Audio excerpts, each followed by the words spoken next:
Hey everybody, it's You Had to Ask, the show where I answer your questions, and this week my first question comes to me from Andrew Hawkins, who says, here's another social justice issue. Have you given any thought to language privilege? That is, the disadvantage that people are at if they don't speak the dominant language, English for our purposes, natively, or speak a substandard dialect of it. What do you think of the state of language policy and foreign language education in the U.S.? My experiences teaching English and studying Japanese have made it so I get aggravated when people say things like speak English or make fun of a foreign-sounding accent. They really have no appreciation for how difficult it is. Clearly, multilingual education is the way to go for our society as a whole. I mean, the more educated people are about language, the people who tend to be educated and tend to have studied languages other than their native language, I think are probably less prone to those kinds of negative attitudes that you describe in your question. I think education is the key, you know? And I think looking at it as a social justice issue makes sense because foreign language speaker, or speakers of not the dominant language has got to be one of the most difficult out-groups to free yourself from, because to get out of that out-group, it requires not just that you educate yourself and learn to speak the dominant language, but also that people outside of your group adjust their attitudes and adjust their perception of you to a more tolerant, accepting perception, so that you don't judge someone as less intelligent because they speak with a heavily accented English, or because they don't use the right words all the time, or whatever you're reacting to. You need to have a change in attitude of the people who speak the dominant language toward the foreign language speakers, and also the foreign language speakers themselves have to educate themselves so they can speak the language. So it's a really difficult, complicated situation, and it can really isolate people. People who don't speak the language can really be isolated and set aside from society, and it's something that is definitely a problem, and is something that I think we are addressing through bilingual education. And hopefully the more the education takes hold, the more people grow up, go through school, learn multiple languages, the more those intolerant, sort of prejudiced attitudes toward non-English speakers in the U.S. will go away. And I think that's gradually happening. Maybe I'm being too optimistic, but I think that's gradually happening, and I think it will continue to move in that direction. I certainly hope so. Peter McLaughlin, Steve, have you ever taken an implicit association test? They are available online. These tests measure reaction time on pictures and ideas involving races, religions, and a host of other issues to measure unconscious bias. While a person is not to blame for harboring these biases, it is still creepy to see in real time that even enlightened people have these biases. My biases on races are not strong, but they do exist, and it is troubling to be aware that one has these unconscious biases. Weirder still, on a religious bias test, I had a strong unconscious bias toward Christianity over other major religions, even though I am strongly atheist. I'm just interested in your thoughts on implicit association tests and unconscious bias. I had not taken an implicit bias test before I saw your question, but I took one a few days ago on the Harvard website. It was a implicit racial bias test, and I wound up reading as having a strong implicit bias in favor of white people. And it doesn't really surprise me that I had that bias. I mean, it's troubling. It's not something I'm proud of. It's not something I necessarily would have wanted the test to show, but I grew up in, a small, majority white, almost entirely white community, a rural community. There was a lot of tacit racism, as there still is, in the whole area where I live. It's just soaked through with just casual racism, and of course I couldn't help but have absorbed that, and I have moved away from it in my conscious attitudes. But yeah, those implicit biases are still there. They remain. They were probably sort of set in place when I was very young. I haven't taken a religious one, but I would imagine that I would probably have a similar response, a similar result as you did, that I would have a bias toward Christianity for the same reasons, because Christianity is sort of the soup that I was cooked in, Just think how much you do every day that is not a conscious choice on your part, or or at least is not something that you really spend any time thinking about. You're making decisions, but you're not thinking about them. You're just doing it automatically. Sometimes it's something simple. Do I want a spoon or a fork? And you grab the fork, and you don't really weigh the pros and cons. You just take one. And sometimes it's it's more obvious, has more obvious ramifications for society. Like maybe you're at the grocery store and there are two open cashier lines, and one of them is a person who is a member of your race working the register, and one of them is a person who is not a member of your race working the register. Which one do you choose? And do you think about it? Do you weigh the decision, or do you just automatically go to one? It affects the way you look at, the way you treat, the way you interact people of all kinds, for all kinds of reasons.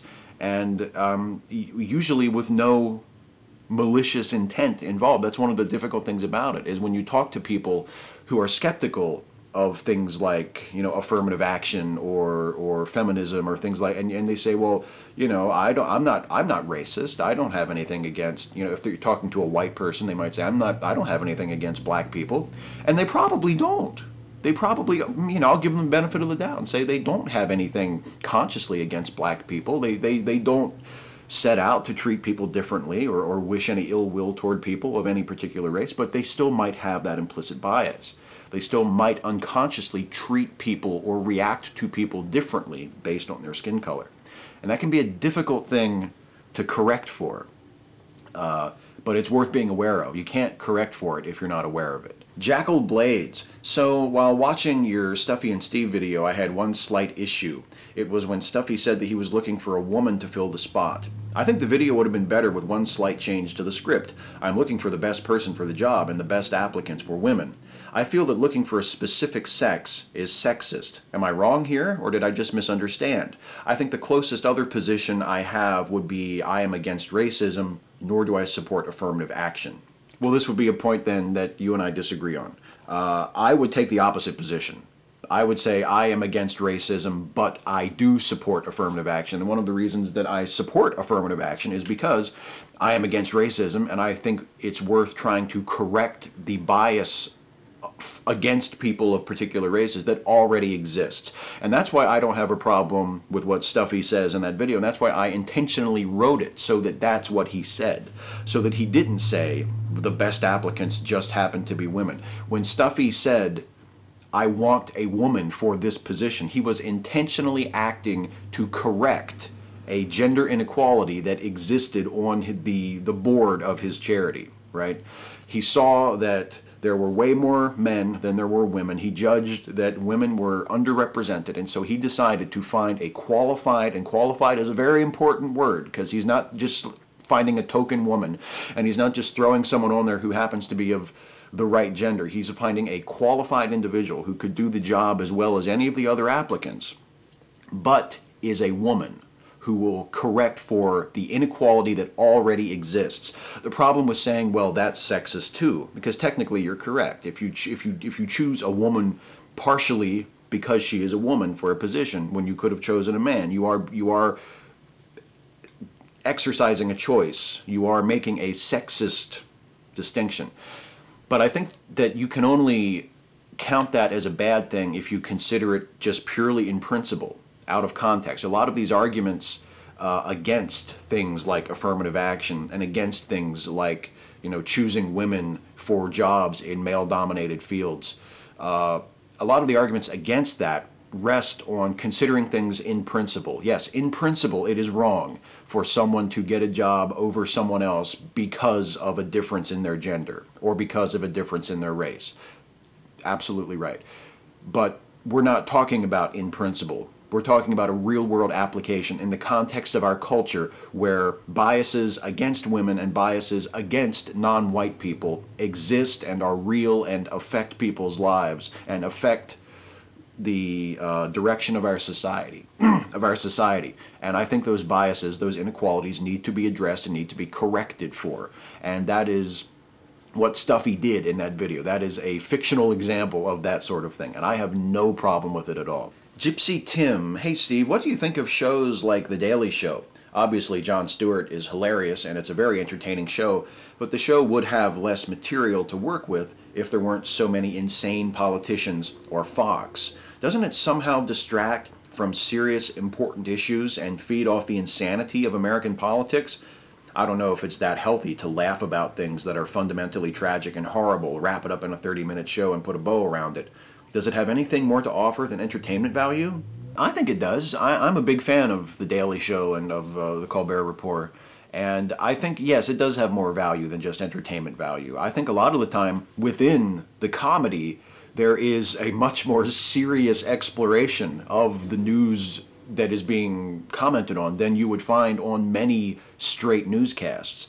And that perhaps is more of a criticism of the straight newscasts and how soft and useless they've become. But nevertheless, it's there on The Daily Show. It's there on The Colbert Report. The point may be being made with a wink or sarcastically, but it's still being made. There are still serious things being said, even in the guise of comedy. So I think it's important for that, and that goes beyond an entertainment value. Comedy can also function as the conscience of a culture.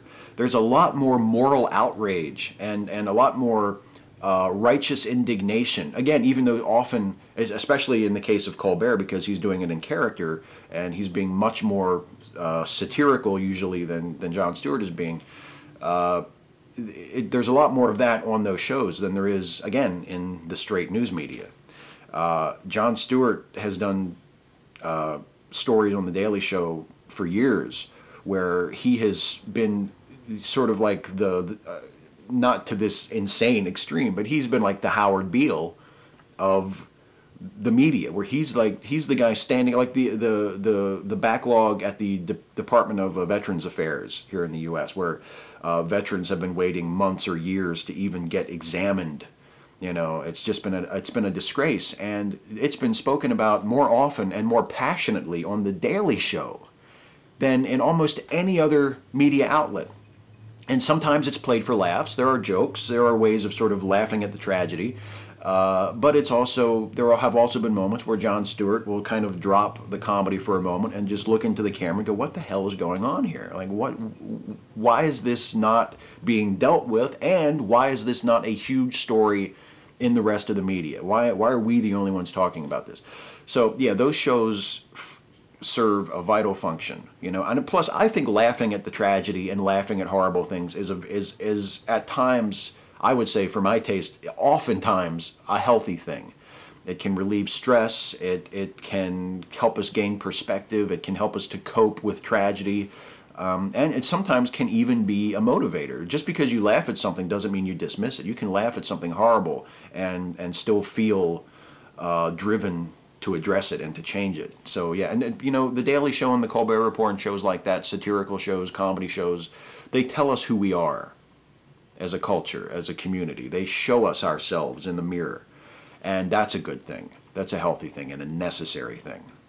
Stumpy Dildo Fish Cakes. Dear Master Steve, if somebody I know just lost a loved one and they say something like they are in heaven now or they are watching me from above, should you tell them that there is no God and that that loved one is no more, gone and never to be seen again?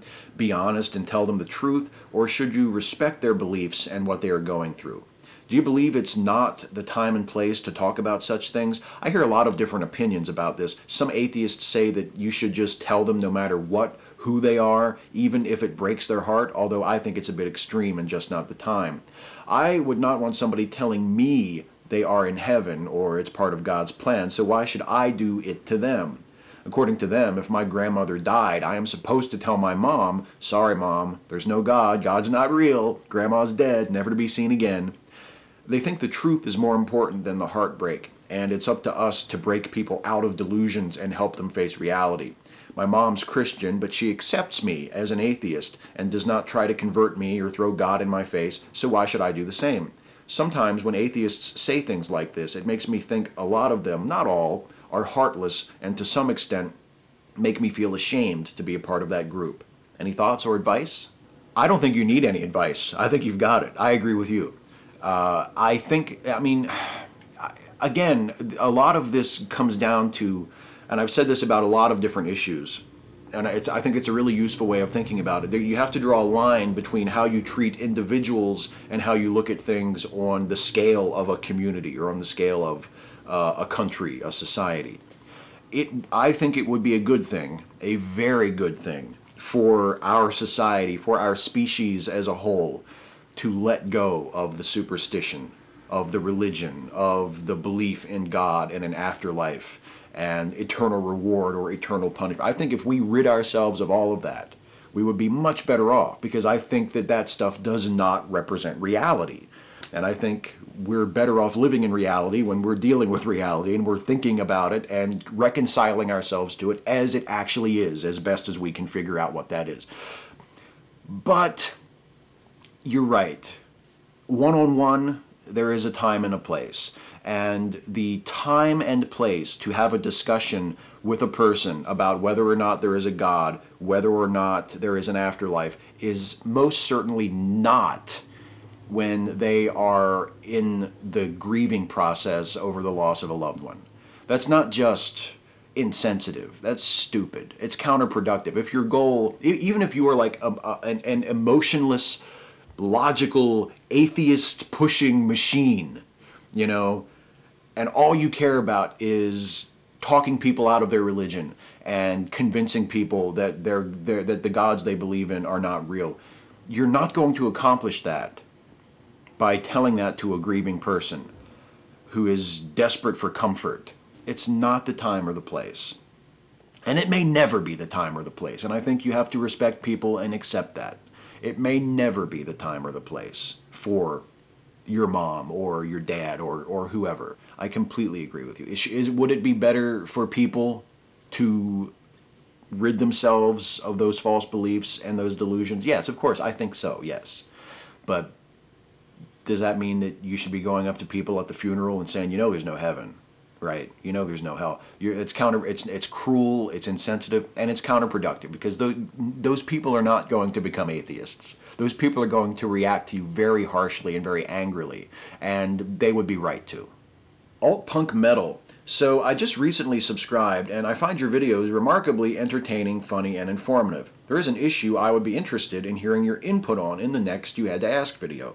Do you agree with the definition of racism that many sociologists use, where racism is prejudice plus power, and since white people have the institutional power, a black person who is prejudiced against white people would not be racist? Or do you disagree and use a general dictionary definition that states racism is solely prejudice or discrimination based on race, so a black person could be racist against a white person? Thanks, and keep up the good work. I think both senses of the term are acceptable and appropriate. I usually, in my personal speech, when I say racist, I'm using what you call the dictionary definition, you know, that it's just discrimination based on someone's race, and the race of the person doing the discriminating doesn't really matter. But I think the sociological perspective is valid too. I don't want to be, and I'm not, and I try very hard not to be one of these linguistic fundamentalists that, you know, insists that only the dictionary definition of a word is acceptable and how people actually use the word is irrelevant. Because I guess how the word got to have the dictionary definition in the first place never occurred to them. Dictionaries are tools. They are not scripture. They are guides, you know, they are guides. They are not law books. And I think the understanding of racism that you described, the sociological understanding of racism, where there is a clear practical distinction between how racism affects black people in the United States and in white-dominated societies, and how racism affects white people. For a black person to be racist against a white person is very, very different than for a white person, especially, or white people in general as a group, to be racist toward black folks, toward non-white folks in general. It's a big difference. It goes back, it ties in with the question I answered a few minutes ago about the Stephen Stuffy video, and why is it okay for Stuffy to I guess a lot of people would call it positive discrimination. Why is it okay for Stuffy to intentionally choose a woman for a job, as opposed to choosing the best person, whether it's a man or a woman? And racism, it works the same way. It is you have to, I think, acknowledge and work within reality. It's fine to have principles, and it's fine to believe in principle that it's the same thing for a black person to discriminate against a white person because of their race as for a white person to discriminate against a black person because of their race. In principle, you're right, they're the same thing. But in reality, practically speaking, very different things. The white on black racism is backed by centuries of history and oppression and discrimination.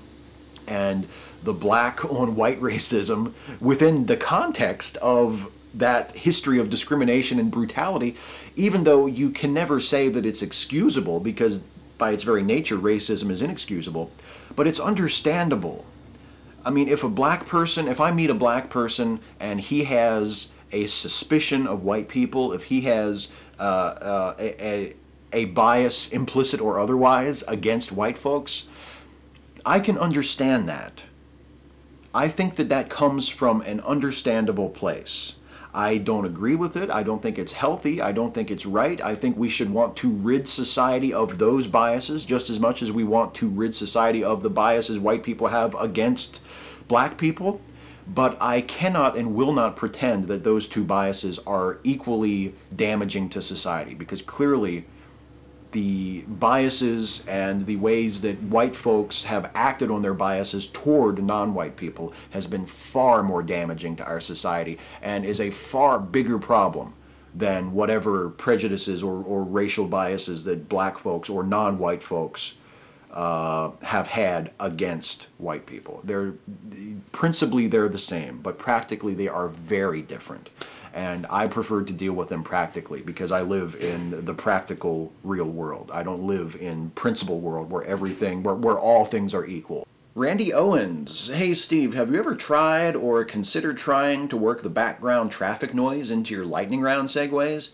Obviously you'd have to wing it a bit, but it might be doable. Yeah, it might be doable. I got a better idea though, Randy. How about you let me handle making the videos around here, okay? I don't need any coaching from the fucking peanut gallery. I can handle it just fine. I might not be the crispiest cracker in the box, but I think I can handle a goddamn lightning round segment. The lightning round. Rapid fire questions. Glib and adequate answers. YT Moog, as we know, the answer to life, the universe, and everything is 42. What is the question? A final, definitive question is needed. Well, there are many possible questions. You know, the question could be, what is 39 and 3? The question could be, what was Jackie Robinson's number? The question could be, what was the title of a really, really disappointing movie about Jackie Robinson? Just a few suggestions. Brad Baumander, thank you for answering my question, Steve. I know it was a weird one, but I'm in a really weird place in life. Also, have you ever taken acting lessons? Yeah, I took some acting classes in college. I minored in theater, and I took some acting classes there. Actually, the acting classes I think really helped me more as a writer than as an actor. I'm not really any better of an actor than I've ever been, but acting classes can help for writing as well. I think aspiring writers should probably all take acting classes because you learn things about motivation, about acting appropriate, all these sorts of skills that are useful to actors to be real and to be present and to be believable and appropriate in a scene. They can really help you as a writer too. So yeah. Chris Abbey, at the end of your videos you say something like see you later or see you then. My question is, can you see me when you make the videos, or can you only see me when I watch them? I did have a serious question, but I've totally forgotten what it was. Oh, this is a serious question, Chris, because I can see you when I make the videos and when you watch them. I see everything you do, and in light of everything you do, this is a serious question. Robin Halligan, Three's Company. Have you had the chance to see the original Man About the House? A better show in every way. I have actually only seen the pilot to Man About the House. I have not gotten around to watching the rest of it, but it did look good. It looked funny. I appreciated it. You know, I could see the similarities and the differences to our American version, the Three's Company. I'll get around to watching it at some point, I think. Yeah, but the pilot episode was good. Jarb2104. If I wrote a long enough question that it would take around 28 minutes to read and 2 to answer, would you answer it? No. So save yourself the trouble of writing it. I will not answer it. I will not answer it now purely to prevent this fantasy of yours from coming true. This is 3D. In a hypothetical world of super science, would you have your DNA spliced with a rat or mouse DNA to cause your teeth to continually grow throughout your lifetime, removing the possibility of cavities and need for dental work, with the downside being a constant need to chew to keep your teeth the proper length, and all dentists now not having a job being forced to become telemarketers who call you up trying to sell new chew objects for tooth length management? You know, the rat teeth thing doesn't sound very appealing, but the not having to go to the dentist and presumably having fewer dental problems, that's really tempting. I might have to go with that. Yeah, I think one of the biggest pieces of evidence that human beings are not intelligently designed, as many religious folks would have us believe, is our fucking teeth. Who the fuck thought of our teeth? Teeth are the dumbest shit ever. Yeah, I don't know, it's tempting. I might go for the constantly growing, self-healing rat teeth, and I'll, just get myself a nice stick to gnaw on. Radical Bacon. Did quantum mechanics exist before it was observed? I see what you did there. The observer effect. It's like, the tree that fell in the woods and nobody heard it, but with the observer effect. I like that. That's very cute. I have no fucking idea. And I don't think anybody does. I don't think Richard Feynman knows. Tyler Bell. Hey, Steve, what's your opinion on the New York Times? And what news sources do you trust when looking for good journalism? I have no problem with the New York Times. I don't really rely on any particular source, any single newspaper more than any others. I tend to look at like news aggregator sites. Like I look at Google News a lot. And when I do my good news videos, I often go to a website called Science Daily, that collects science stories. So I use that. No particular source more than any others. T. Gwynn. I can't believe this hasn't been asked before. On which side of the toilet paper orientation debate do you fall? Not even a pun, though there was one attempted. Over or under? I am an over guy. I like it to be over, and my wife usually puts it under. So I'm that asshole. I have actually flipped it around a few times. More than a few times. I have turned it around so that it's over instead of under. I don't know why I like it that way. That's just the way I like it. Hey, that's it for the questions. Before I get out of here, I want to do a shout out. And the shout out this week goes to my pal zzzgiantawake. He has a really calm, confident presence on camera. He's got a channel that talks about all the stuff we talk about, atheism, religion, philosophy. Knows more about philosophy than I do, which is not a trick, because I know shit about philosophy, but the fact remains he's a good guy to go to if you want to hear an opinion that is influenced a little bit by some knowledge about philosophy. And just a really excellent channel, a really, really excellent channel that you should check out. Commentary about faith and religion and the great debate sort of thing. Highly, highly recommended. zzzgiantawake. An excellent, excellent vlogger and an excellent, excellent YouTube channel that you should check out. Not many subs at this point. He deserves a lot more. So give zzzgiantawake some attention. See if it's your type of thing. Check it out. Not because I said so. I mean, I'm suggesting it. I'm not telling you. I'm not giving you an order. I mean, maybe it sounded like that, but it's just a suggestion. I have no way of knowing if you're going to do it or not. But I think you should.